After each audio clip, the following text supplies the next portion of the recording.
Good afternoon students. मैं निधि शर्मा, सहायक आचार्य दर्शन शास्त्र विभाग, राजकीय डूंगर महाविद्यालय बीकानेर।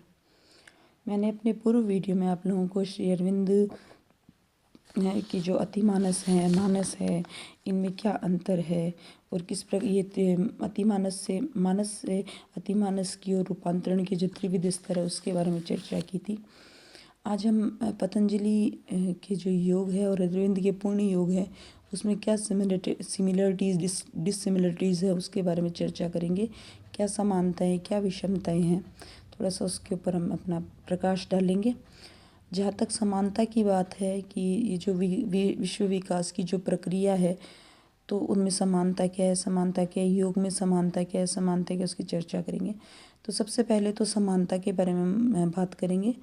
पतंजलि के जो योग है और अरविंद का जो पूर्ण योग है उसमें दोनों विकासवादी अवधारणा में विश्वास करते हैं। दोनों पतंजलि और अरविंद दोनों ही विकासवादी जगत को है वो विकास का परिणाम मानते हैं, विवर्तवाद को स्वीकार नहीं करते।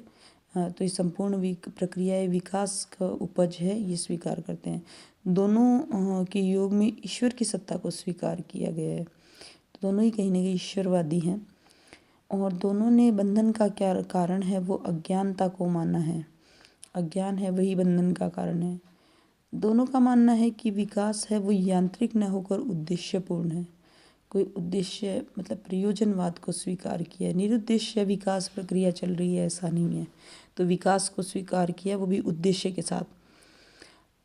दोनों का मानना है कि जगत का विकास है वो भौतिक तत्व से हुआ है। अरविंद के दर्शन में भूत तत्व पूर्णतः भूत तत्व नहीं, उसमें प्राण का भी कुछ अंश है, बस इतना अंतर है। लेकिन मानते दोनों ही भूत तत्व से जगत का विकास मानते हैं।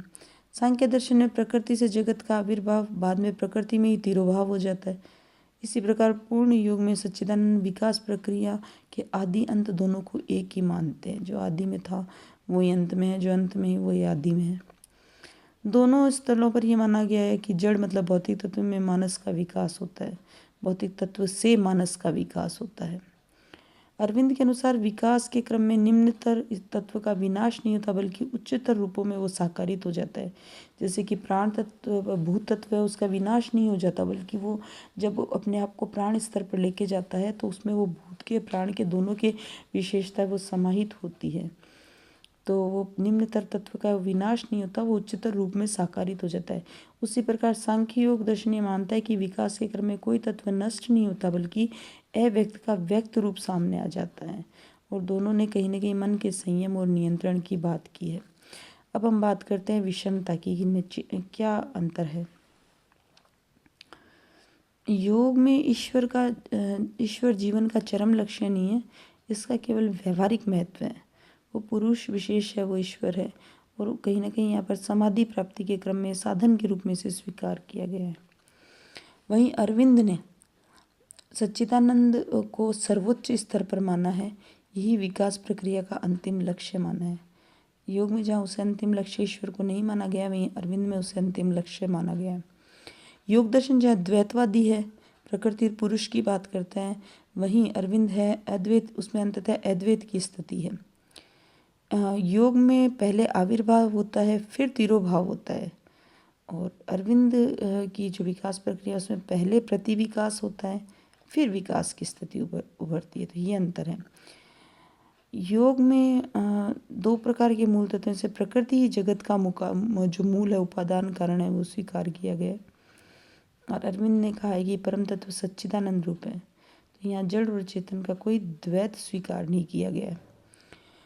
योग में जहाँ जगत सत है क्योंकि यह प्रकृति का ही वास्तविक परिणाम है, वहीं अरविंद ने माना है कि जगत सत है क्योंकि सच्चिदानंद की वास्तविक अभिव्यक्ति है। विकास योग ने माना है कि विकास का लक्ष्य पुरुष के भोग व अपवर्ग मतलब कैवल्य रूपी प्रयोजन को सिद्ध करना है, जबकि दिव्य ज्ञान संपन्न अतिमानव बनना ही विकास का अंतिम लक्ष्य है, ये अरविंद मानते हैं। योग में जहाँ विकास के क्रम में सूक्ष्म का स्थूल रूप में अभिव्यक्त होना है, स्थूल से जब सूक्ष्म से स्थूल रूप में अभिव्यक्त होता है तब विकास की प्रक्रिया होती है। जबकि अरविंद विकास के क्रम में कम आनंदपूर्ण से अधिक आनंदपूर्ण, अधिक चैतन्यपूर्ण स्थितियों पर आरोहण होता है। योग में जहाँ राजयोग पर विशेष बल है, वहीं अरविंद ने जो अपने संपूर्ण योग में राजयोग, हठ योग, ज्ञान योग, कर्म योग, इन सब के समन्वय पर बल दिया है। योग में जहाँ पतंजलि योग में जहाँ व्यक्तिगत मुक्ति की बात की गई है, वहीं अरविंद है वो सर्वगत मुक्ति की बात करते हैं। पतंजलि जहाँ व्यक्तिगत प्रयास को महत्वपूर्ण मानते हैं, वहीं अरविंद है वो व्यक्ति के साथ साथ समष्टिगत प्रयास की आवश्यकता पर भी बल देते हैं। योग में भौतिक व शारीरिक पक्ष का अवमूल्यन कर उससे ऊपर उठने की बात की गई है। वहीं अरविंद ने अपने दर्शन में भौतिक और शारीरिक पक्ष का अवमूल्यन नहीं किया है, बल्कि उसको भी अतिमानस के प्रकाश में रूपांतरित कर देने की बात कही है। पतंजलि के योग में विवेक ज्ञान की प्राप्ति पर जोर है, जिसमें आत्मा अनात्मा का जो भेद है वो स्पष्ट हो जाता है। और अरविंद ने योग का लक्ष्य आत्मा अनात्मा के भेद ज्ञान को नहीं माना, बल्कि अनात्मा में भी आत्मरूप आध्यात्मिकता की पहचान को प्रमुख माना है।